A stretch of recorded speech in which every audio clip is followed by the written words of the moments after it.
Saudações a todas e a todos do nosso ecossistema, sejam bem-vindas e bem-vindos ao nosso canal Ecoteologia Decolonial.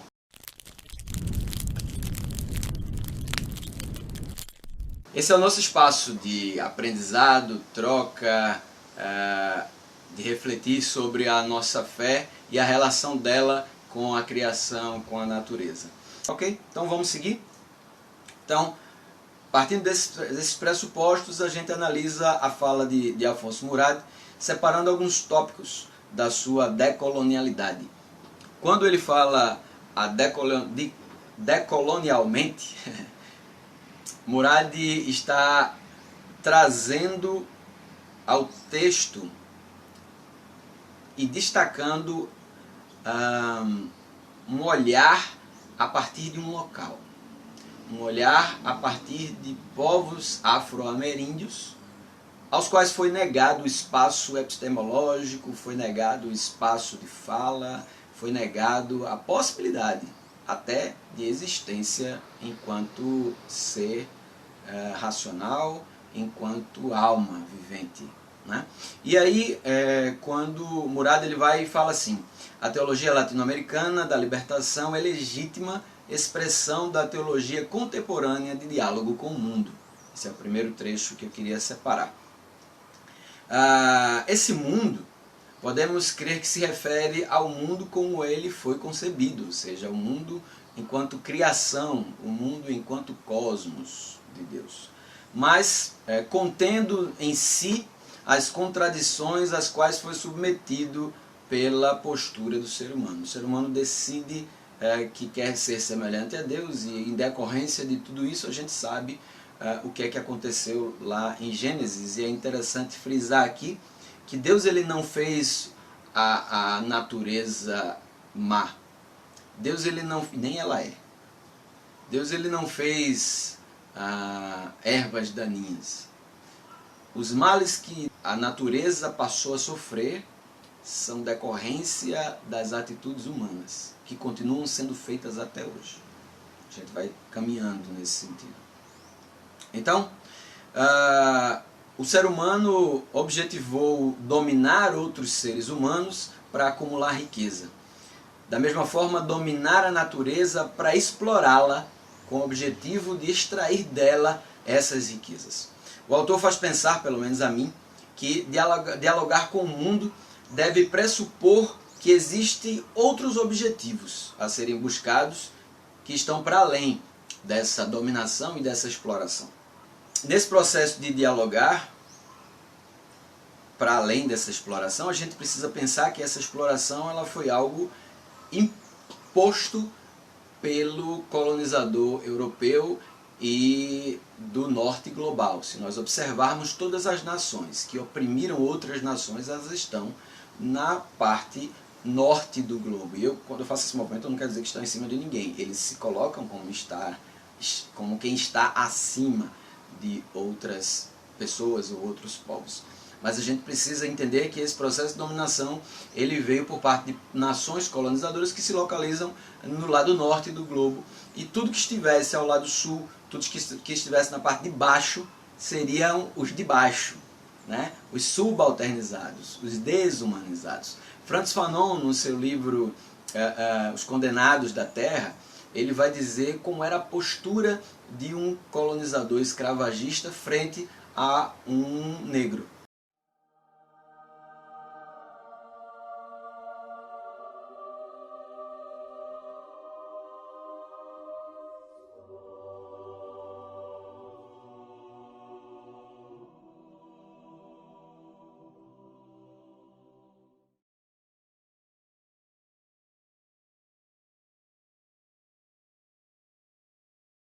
Que era exatamente uma postura de quem desumaniza o outro, ou seja, aquele outro ele não é ontológico a mim enquanto colonizador, por isso era possível imprimir sobre ele toda atrocidade e violência, porque ele não era ser humano.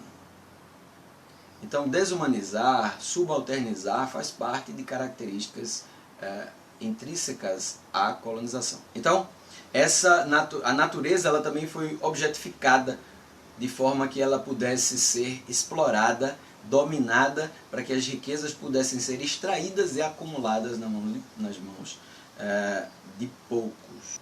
Esse pensamento, ele pode ser superado.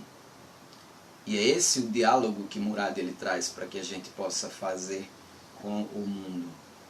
É um diálogo que supera o pensamento do bem-estar, impresso aí, como eu falei, pela eurocentralidade ou pelo norte global,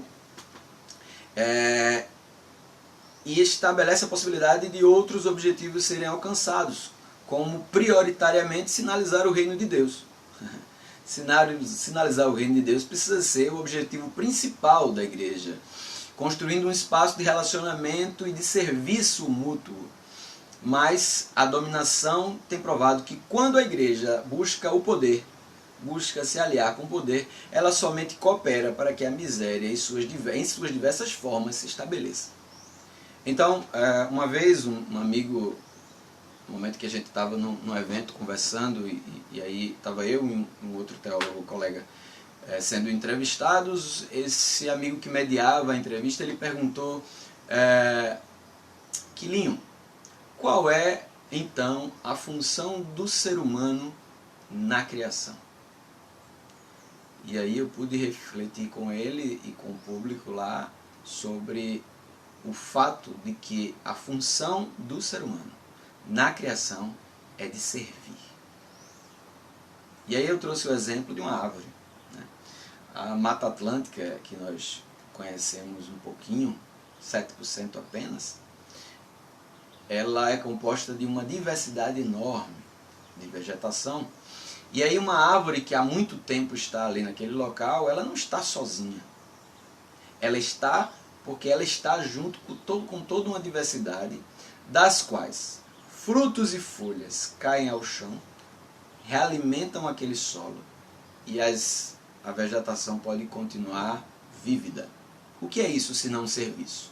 Eu estou aqui, sirvo com a minha sombra, sirvo com minhas folhas e meus frutos ao solo que se realimenta e me serve com nutrientes, para que eu também possa continuar servindo com sombra, suporte, folhas e frutos para vegetais, animais, minerais, sejam esses seres bióticos ou abióticos.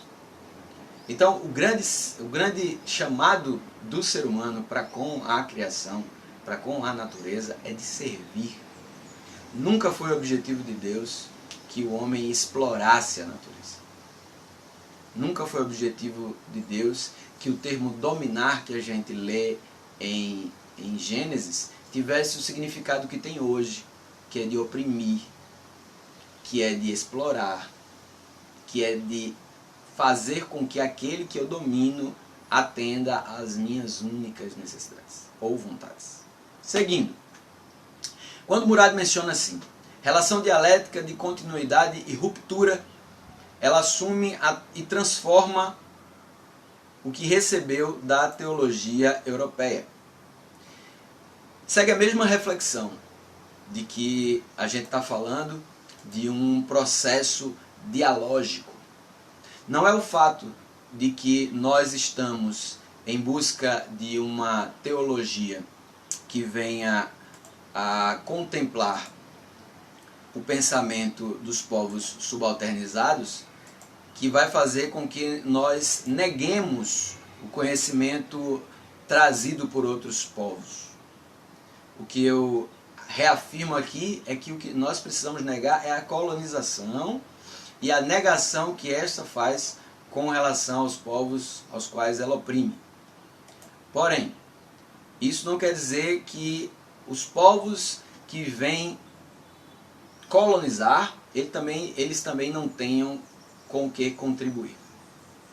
Então, quando a igreja ela assume esse lugar de observar a teologia e a partir dela construir uma ecoteologia decolonial, eu falo de que ela precisa observar os povos que aqui já estavam, sua espiritualidade, sua relação, mas ela também precisa fazer com que o conhecimento que veio do colonizador seja filtrado, repensado, e a partir daí caminhe na direção de construir um evangelho, construir uma espiritualidade no evangelho que é novidade de vida. Então, essa dialógica, ela serve para que a gente observe o que é que nós precisamos aproveitar do que foi criado, mas romper com aquilo que nega a vida, com aquilo que traz miséria, com aquilo que destrói o outro, aprisiona o outro. Então, a partir de um olhar decolonial, nós precisamos refletir sobre as bases teológicas que nós vimos construindo ao longo dos séculos e observar que muitas delas precisam ser revistas, muitas delas precisam ser abandonadas, porque essas só servem para reforçar o modus operandi da colonização. E a partir daí, um olhar decolonial fará com que uma teologia afro-ameríndia, uma ecoteologia afro-ameríndia, abra-nos os olhos de como refletir com relação na relação da nossa fé com o meio ambiente. Gente, essa é um pouquinho da introdução. A gente vai seguir com a série e o próximo episódio vai falar da criação. A gente ainda não vai falar de teologia da criação, mas a gente vai falar sobre a criação dentro desse panorama da ecoteologia. E aí iremos aprofundando e entendendo a relação da nossa fé com tudo que Deus criou. Tem muita coisa para a gente conversar. Que Deus ele enche a tua vida de graça com a brisa de Ruá que vem dos mares, do leito dos rios, das matas, dos campos, que de tão simples faz os pássaros voarem e as flores perfumarem. Que Deus te bendiga.